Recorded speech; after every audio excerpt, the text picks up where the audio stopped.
For much of the second half of the 20th century, money alone could not buy staple food in urban China. A shopper also needed the correct paper coupon. Grain coupons entered widespread use in 1955 as the state introduced rationed urban supply. The coupon did not replace cash. It worked beside it. A household received an entitlement based on registered members and official ration standards. To buy rice, flour, or grain products, a customer presented both money and coupons. The shop collected the required amount, and the remaining tickets had to last until the next allocation.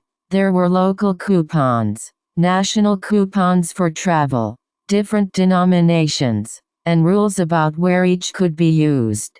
This turned food access into something physical. A lost coupon was not merely lost paper. It represented meals that money might not replace. Families planned around them. Travelers carried national coupons. Students and workers learned the arithmetic of appetite, distance, and time. The system also reveals why ordinary objects can explain history better than slogans.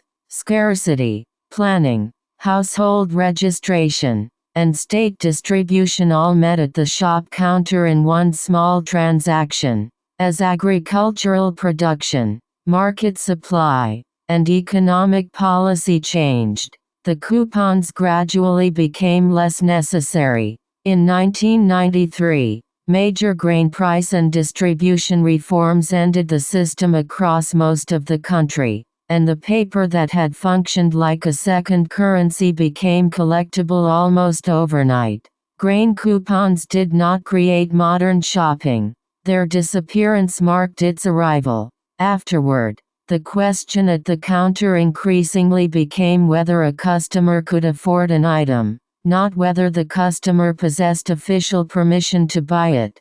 The faded tickets survive in albums and drawers, but they once organized the most basic daily decision of all: what a household was allowed to eat. That is the short version of the Chinese grain coupon story. To understand why it mattered, we need to slow down and examine the entire system around it: the operator, the mechanism, the infrastructure, the economics, the social habits, the transition, the exceptions, and the legacy. Start with the human routine. A grain coupon represented entitlement rather than money, so a purchase required both purchasing power and official allocation. The important comparison is not between human labor and a machine in isolation, but between two complete routines. A product earns a place in daily life when it removes decisions, interruptions, and opportunities for error as well as physical effort. Notice who begins the task, who watches it, who corrects it, and who cleans up afterward. Those quiet obligations often explain adoption better than a specification sheet. A faster mechanism can still feel slow when it repeatedly calls a person back into the process. Now look closely at the mechanism. Different denominations and geographic rules turned household food planning into an arithmetic of people, meals, travel, and time. A mechanism can appear simple after it becomes familiar, yet its design fixes a chain of choices about timing, force, feedback, and control.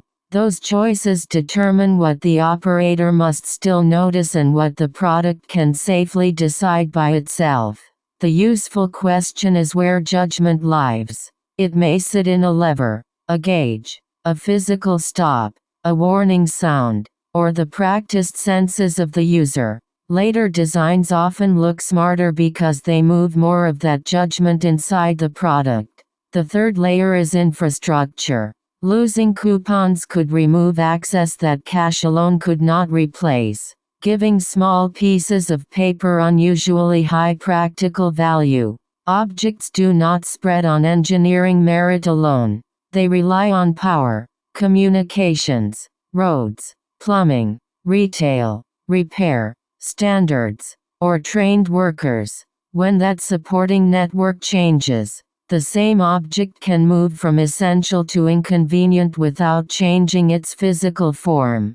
Infrastructure is easiest to notice when it is missing. Once it becomes reliable, designers can assume it exists and remove features that once compensated for uncertainty. The next generation then appears simpler only because more complexity has moved out of sight. There is also an economic question. Shops collected and cancelled coupons so distribution could be recorded within a rationed supply system. Buyers compare more than the price on the day of purchase. They also absorb time, maintenance, supplies, training, risk, and the cost of keeping an older system alive. A replacement becomes persuasive when the total burden shifts. Even if the original product still works, that burden is distributed unevenly. The purchaser, operator, repairer, employee, and family member may each experience a different cost.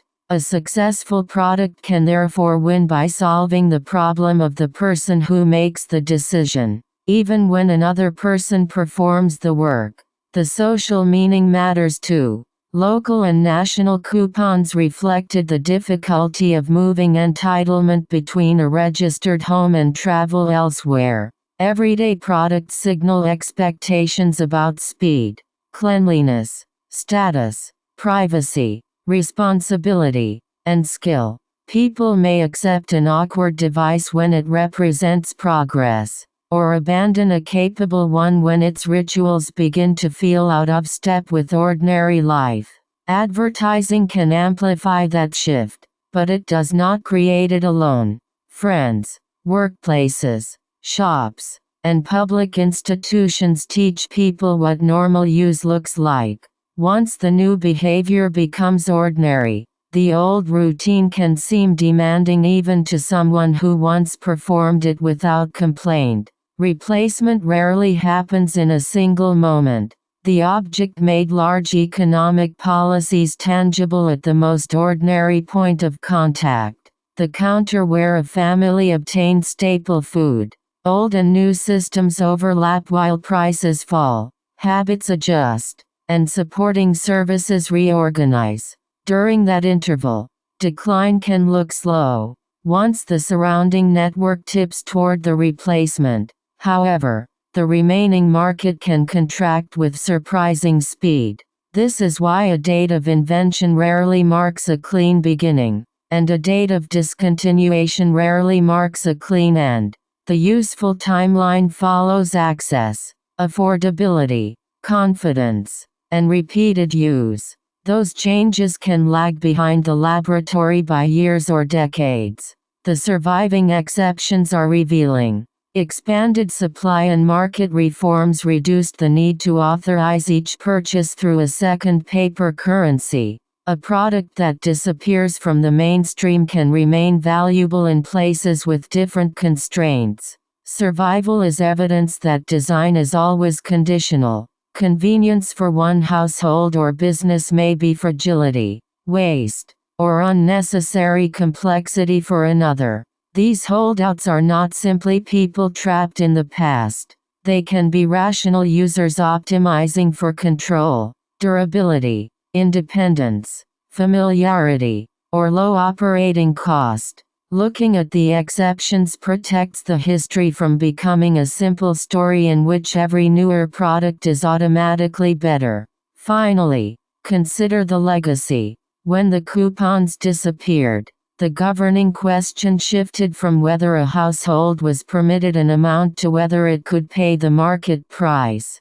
The most durable inheritance is often not the object itself but the behavior it normalized. Later products can hide the same task behind software, sensors, or a larger network, making yesterday's visible mechanism difficult to recognize inside today's routine.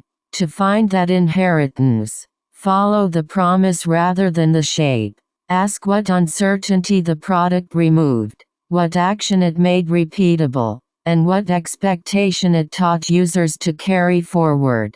The casing may vanish while the promise becomes an invisible standard for everything that follows. Taken together, these layers explain why the Chinese grain coupon was neither a foolish dead end nor an inevitable step toward the present. It was a practical answer to one historical arrangement of labor, technology, cost, and expectation. Its rise shows what people urgently needed at that moment. Its decline shows which surrounding conditions changed. And its legacy survives wherever a newer product quietly performs the same job with fewer visible steps.